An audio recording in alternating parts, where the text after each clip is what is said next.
Hello everyone. तो आज है आपका 31 जनवरी और 31 जनवरी का थर्ड शिफ्ट का एसएससी जीडी का एग्ज़ाम समाप्त होगा। तो देखते हैं आज थर्ड शिफ्ट में कौन कौन से क्वेश्चन पूछे गए हैं। तो शुरू करते हैं। पहला क्वेश्चन आपका आया हुआ था कि स्वच्छ भारत मिशन की शुरुआत कब की गई थी। तो जो स्वच्छ भारत की आपकी मिशन की शुरुआत थी, श्री नरेंद्र मोदी ने स्वच्छ भारत मिशन की नई दिल्ली राजपथ पर शुरुआत करते हुए कहा था, एक स्वच्छ भारत भारत के देश 2019 में महात्मा गांधी के आपके 150वीं जयंती पर आपकी श्रद्धांजलि दी है दोबारा से, लेकिन ये पहली बार पूछा गया था। तो 2 अक्टूबर 2014 आपका राइट आंसर था, जब आपका स्वच्छ भारत मिशन की पहली बार शुरुआत की गई थी। दूसरी बार आपकी 2019 में की जाती, जब दोबारा फिर प्रधानमंत्री नरेंद्र मोदी जी बने हैं, लेकिन 2014 में जब पहली बार बने थे तो उन्होंने 2 अक्टूबर 2014 को स्वच्छ भारत मिशन की शुरुआत की हुई थी। नेक्स्ट एक क्वेश्चन आपका पूछा गया था, देखिए जनगणना से क्वेश्चन आपके जैसा हर शिफ्ट में पूछे जा रहे थे, था कि 2011 की जनगणना के अनुसार सबसे अधिक लिंगानुपात कहाँ की है। तो अगर भारत की जनगणना 2011 के अनुसार ये लिंगानुपात 943 है, यानी 1000 पुरुषों में 943 आपकी महिलाएं होती हैं। तो यहाँ पर भारत में हमेशा ही महिलाओं की संख्या जो है पुरुषों की तुलना में कम रही है। वर्तमान में भारत में सबसे कम अगर लिंगानुपात वाले राज्य की बात करें तो हरियाणा यहाँ पर राइट आंसर हो जाएगा, जो कि सबसे कम लिंगानुपात है। पर जहाँ पर लिंगानुपात केवल आपका 879 है, जबकि सबसे अधिक लिंगानुपात वाली बात करें हम राज्य, तो वो आपका केरल हो जाएगा, जो कि आज के आपके थर्ड शिफ्ट में पूछा गया था। तो ये भी क्वेश्चन आपका रिपीटेड है, पिछले शिफ्टों में पूछा गया था, मोस्टली क्वेश्चन रिपीट हो रहे हैं। तो सबसे अधिक जो आपका लिंगानुपात है वो केरल राज्य का, साथ ही साथ जो साक्षरता दर है वो भी आपकी केरल राज्य की सबसे अधिक है। नेक्स्ट क्वेश्चन पूछा गया था कि उपराष्ट्रपति से संबंधित अनुच्छेद कौन सा है। तो अनुच्छेद 63 यानी आर्टिकल 63 यहाँ पर राइट आंसर हो जाएगा, जो कि उपराष्ट्रपति से संबंधित है। भारत का एक उपराष्ट्रपति होगा, उसमें राज्यसभा सदस्य बनने जैसी योग्यता हो। उपराष्ट्रपति की शपथ राष्ट्रपति के समक्ष आपके कार्यकाल आपका 5 वर्ष का होता है, तो ये आपका लिया जाता है। वहीं आपके जो शपथ होती है वो 69 के अनुच्छेद 69 के तहत और 66 के तहत आपके कार्यकाल होता है। नेक्स्ट क्वेश्चन पूछा गया था, लेकिन उससे पहले जिन लोगों ने अभी तक वीडियो को लाइक और चैनल को सब्सक्राइब नहीं किया, उन लोगों को भी कर देना है, क्योंकि जैसा कि आप सभी लोगों को हर शिफ्ट का एनालिसिस करवाया जाता है। आप जाकर के प्लेलिस्ट भी जाकर चेक कर सकते हैं, तो आप आसानी से देख सकते हैं। तो इस तरह से आपको वीडियो को लाइक और चैनल को सब्सक्राइब जरूर करना है सपोर्ट में। साथ ही साथ आप देख सकते हैं आपको प्लेलिस्ट में हर एग्जाम का हर शिफ्ट का एनालिसिस मिल जाएगा। टेलीग्राम चैनल और व्हाट्सएप ग्रुप का लिंक आपको डिस्क्रिप्शन में दिया हुआ है, जिससे जुड़ सकते हैं। आपको जुड़ने के बाद जैसे ही आप जुड़ेंगे तो वहाँ पर आपको सारी जो अपडेट्स हैं और बाकी डेली की पीडीएफ आपको दे दी जाती है। चलिए अब क्वेश्चन देख लेते हैं। आपका क्वेश्चन एक 73वें और 74वें संविधान संशोधन से कुछ आपका पूछा गया था। तो भारत में अगर 73वें संविधान संशोधन की बात करें तो यह आपका 1992 में हुआ था, और ये पंचायती राज व्यवस्था से संबंधित है। तो आपका 73वां जो संविधान संशोधन तो आपके 1992 में होता है और पंचायती राज व्यवस्था से संबंधित है। वहीं आपका 74वां जो संवैधानिक संशोधन है वह आपका 1992 में ही होता है, और वह आपका शहरी स्थानीय स्वशासन से संबंधित है, यानी वो शहर के पंचायती राज व्यवस्था से संबंधित है, या नगर पालिकाओं को संवैधानिक दर्जा देने के लिए नगर पालिका अधिनियम के रूप में भी जाना जाता है।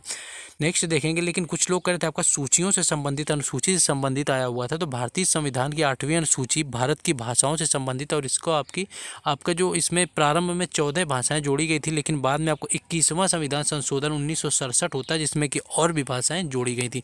अगर आपका भाषाओं से संबंधित पूछा गया था तो ये आपका राइट आंसर हो जाएगा। 21वें संविधान संशोधन में आपके 14 से ज़्यादा भाषाएं जोड़ी गई थी, तो ये क्वेश्चन आपका पूछा गया।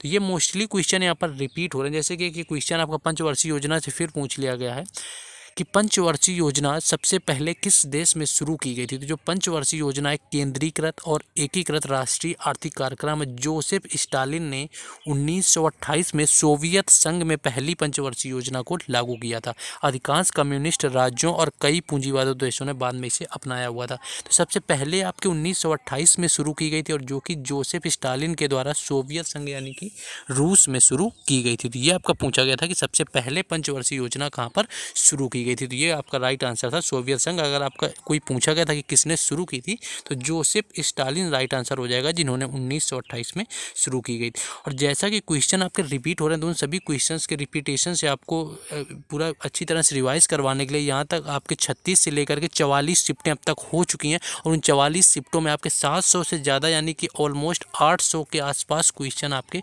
पूछे जा चुके हैं जीके जीएस के, और उन सभी क्वेश्चंस को मिलाकर यहाँ पर पीडीएफ तैयार कर दी गई है, जो कि आपकी कम से कम 800 क्वेश्चन है और जिसका आपका जो शुल्क है वो मिनिमम यहाँ पर 20 रुपये रखा गया, यानी 20 रुपये इसका न्यूनतम जो आपका मिनिमम प्राइस यहाँ पर रखा गया, जो कि आपको इस व्हाट्सएप नंबर पर कांटेक्ट करके परचेज कर लेना है। जिनका आगे आने वाली शिफ्टों में एग्जाम है, आई एम डैम श्योर, मैं 100% इस चीज़ में श्योर हूँ कि अगर आप इस PDF को पूरी तरह से पढ़ लेते हैं तो आप 6 से 7 क्वेश्चन आपको सेम टू सेम मिलने वाले हैं। साथ ही साथ आप अगर अच्छे से उसको समझ के और पढ़ लेंगे थोड़ा, तो अगर चेंज भी होता है तो 10 से 12 क्वेश्चन आप इस PDF से आसानी से कर सकते हैं। तो लेने के लिए आपका न्यूनतम शुल्क 20 रुपये है और आपका जो नंबर दिया गया व्हाट्सएप। नेक्स्ट क्वेश्चन देखते हैं हमारा। नेक्स्ट जो क्वेश्चन पूछा गया था कि 12वीं जो पंचवर्षीय योजना थी उसका लक्ष्य कितना रखा गया था। तो 12वीं पंचवर्षीय योजना में 5 वर्षों की अवधि यानी कि 2012-13 से 2016-17 तक के लिए 8% विकास का लक्ष्य रखा गया था। तो 8% आपका ऑप्शन में दिया हुआ था। प्रथम वर्ष में केवल 5% की विकास की दर तथा दूसरे वर्ष में 6.5% की विकास दर के साथ पूरी योजना अवधि में 8% की औसत हासिल करने के बाद वर्षों में विकास दर में काफ़ी तेजी होने लगेगी। तो यहाँ पर 8 वर्ष का आपका रखा गया था। तो ये याद रखना है कि 8 वर्ष जो आपका विकास दर का लक्ष्य यहाँ पर 12वीं पंचवर्षीय योजना में रख दिया गया था। नेक्स्ट एक क्वेश्चन था आपका कि अवनति का विलोम शब्द पूछ लिया गया था। अवनति आपका क्या होता है? अवनति जो होता है आपका उन्नति ना करना, तो उन्नति इसका राइट आंसर होगा, जो कि आपको ऑप्शन में गिवन होगा। यानी उन्नत का जो विलोम शब्द होता है वो अवनत होता है। आपको अवनत दिया होगा तो अवनत के जो विलोम शब्द वो उन्नति हो जाएगा। नेक्स्ट क्वेश्चन हम लोग आगे देखेंगे। नेक्स्ट आपका यहाँ पर आपका पर्यायवाची से पूछ लिया गया था। जैसे कि आपको पर्यायवाची में फूल का पूछ लिया गया था कि फूल का निम्नलिखित में से पर्यायवाची कौन होगा। तो इसके कई सारे पर्यायवाची आपका पुष्प हो जाएगा, सारंग है, कुसुम, सुमन, गुल, उत्मांस, लतांत, मंजरी, भूप, गुलशन, विकसित अवस्था, डेफोडिल, प्रसून, ये सारे आपके पुष्प से संबंधित यहाँ पर पर्यायवाची हैं। तो इन्हीं में से कोई एक ऑप्शन में आपको गिवन होगा, जो कि वहाँ पर आपका राइट आंसर था। चलिए नेक्स्ट क्वेश्चन हम लोग देखेंगे। नेक्स्ट जो आपका क्वेश्चन पूछा गया था, एक आपका कोलंबस से क्वेश्चन पूछा गया था। इसमें थोड़ा सा डाउट है, अगर आपको ध्यान रखना है।